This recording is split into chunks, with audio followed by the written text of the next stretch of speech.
Hey guys, this is Nicholas. Earlier this week, I got one of the most exciting emails that I have ever received in my entire life. An email from YouTube saying that my channel Nick Studio was finally approved to join the YouTube Partnership Program, which means now I can start monetizing my videos. You know, it's a process in the making for almost 2 years.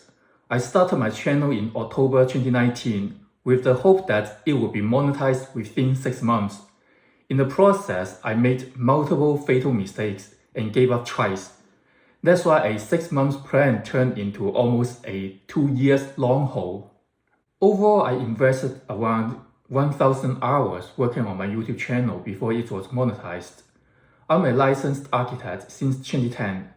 If I spent those 1,000 hours working on side projects for clients, I would have earned at least $100,000 already. So the opportunity cost is tremendous in my perspective.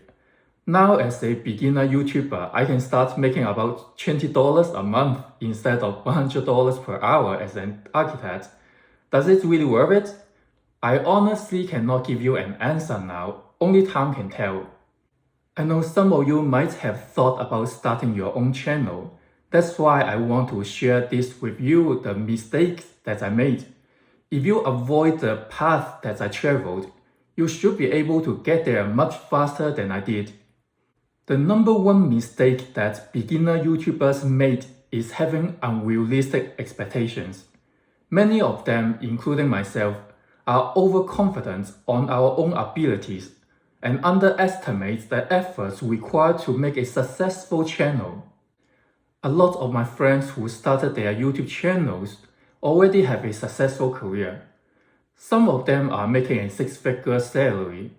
They believe that if they started their own channel, they would get approved by YouTube Partnership Program in a month or 2, and probably will be sipping martini with Jessica Alba on a sunny beach next year with passive income flowing in from their Google AdSense revenue.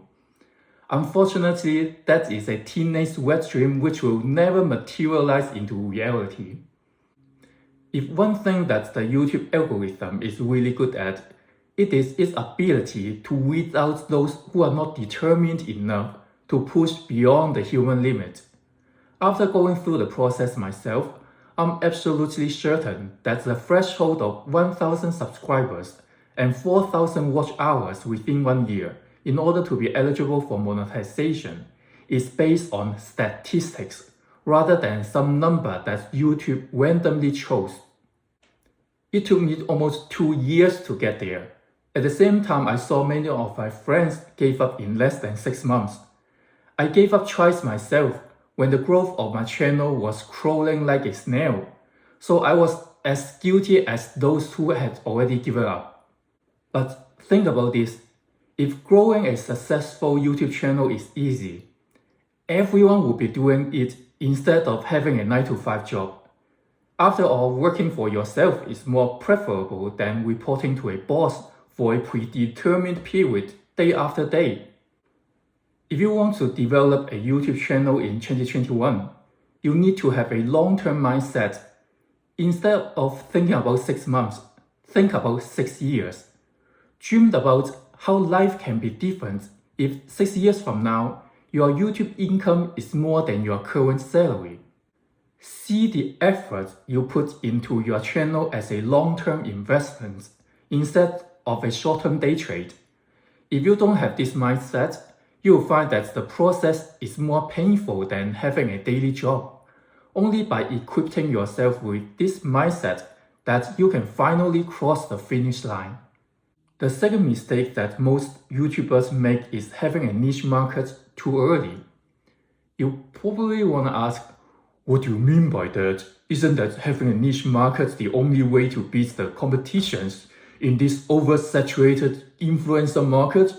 That's economic 101, you idiot! Well, it's true, but most YouTubers started with the wrong foot that is doomed to fail. We are constantly being influenced subconsciously by our own preconceptions. When YouTubers started their own channels, they automatically default to their own professions or hobbies, like an attorney usually starts with a law-related channel. This is a wrong approach because they don't even know whether the market even needs a law channel or not. Instead of trying to identify what the viewers want to watch, they simply present what they want the viewers to watch. For example, I'm a transportation architect by profession, so I started posting videos about public transit projects like metro subways and high-speed rails. Guess what? No one gave a damn about those videos that I made. After it tanked, I changed to talk about personal finance because after all, I emerged from being broke to having multiple houses in less than a decade. That should be considered as successful, right? In my opinion, that's something to brag about. Well, no one gave a damn neither. And that's understandable because if you compare myself to the other Asian guy with two daddies, one rich while the other poor, I'm literally nobody. So who the heck would want to watch my videos instead of his? So my channel only grew substantially when I started doing gadget review videos. And that's the primary reason I was able to finally cross the finish line to monetize my channel. In hindsight, it makes perfect sense. Although I'm an architect, I don't physically look like one. If you bumped into me on the street, you probably would be thinking, wait a sec, aren't you the IT guy in our back office who's watching Granny Pongs all day long? It probably will take me more than half an hour to convince you that I'm not that pervert that you had in mind. But the reality is, I really look like a nerd more than an architect, despite how badly I want to deny it. Anyways, the points need to be driven home. Instead of dictating what you want the viewers to watch, let the viewers decide what type of videos you should be making. Post about 10 to 20 videos with different topics, styles, and varieties. Try to find a pattern of what videos get you the most subscribers, view counts, and watch hours. Let the audience tell you what niche markets you should be focusing on, instead of letting your preconceptions doing it. Last but not least is that beginner YouTubers like me always try to justify our inactions with excuses. In 2010, more than 10 years ago, I came across a book on Amazon called How to Make Money on YouTube. I added it into my shopping cart. Then the lazy demon inside me spoke. Come on, man, do you really have the time to do it? You are working at least 10 hours a day now as an underpaid junior architect.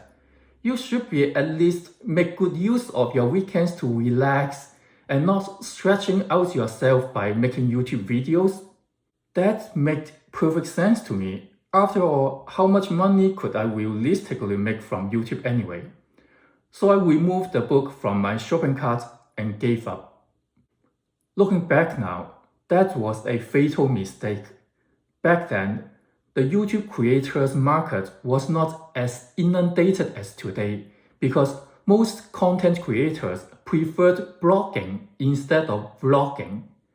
There was not even a threshold from YouTube that one had to cross. As long as you started posting videos and had a Google AdSense account opened, you could start making money already. In fact, YouTube started implementing the minimum threshold requirements in April 2017. Back then, creators need to reach at least 10,000 lifetime view count in order to be eligible for monetization. But in less than a year, in January 2018, YouTube stepped up the requirement to 1,000 subscribers and 4,000 watch hours within 1 year, which is much harder to achieve than the 10,000 view counts. And because I didn't start my YouTube channel until October 2019, that means I was subject to the current stringent monetization rules. As I mentioned earlier, it was a fatal mistake. That mistake cost me around 1,000 personal hours or $100,000 opportunity cost in my opinion. I know that I'm oversimplifying things here, but my point is, if you want to start a YouTube channel, start it right now. I created all my videos using my cell phone and made all my video edits on my iPad. You don't need any fancy equipment to get started. Those YouTube videos who keep promoting the best starter kits for YouTubers or the perfect mirrorless cameras for vloggers, etc. They are in the business of selling you those equipment to get their commissions. They are not in the business of helping you grow your channel. As long as you have a smartphone, you have everything that you need to get started. Don't be like me who regret for 9 years of inaction using all sorts of personal excuses. There are thousands of ways making side income. YouTube is for sure not the only one, and definitely not the easiest one. But if this is something that you are most interested in, then just do it. Remember, the only thing that can stop you is not the YouTube algorithm, but the lazy demon that's already embedded in our DNA. You have to prove to YouTube that you are better than your inherited human nature. Only then, the YouTube Partnership Program will open its doors to you. So there you have it. What do you think? Are you currently thinking about creating your own channel? Or have you already started? Please let me know in the comment section below. For those who are first time here and if you enjoy this type of videos, please consider subscribing to my channel. And if you are getting any value from this video, even just a tiny little bit, I'll greatly appreciate if you can give me a big thumbs up below. Thank you very much for watching, and thank you very much for your support as always. Please stay safe and healthy. I'll see you in my next video. Until then, bye for now.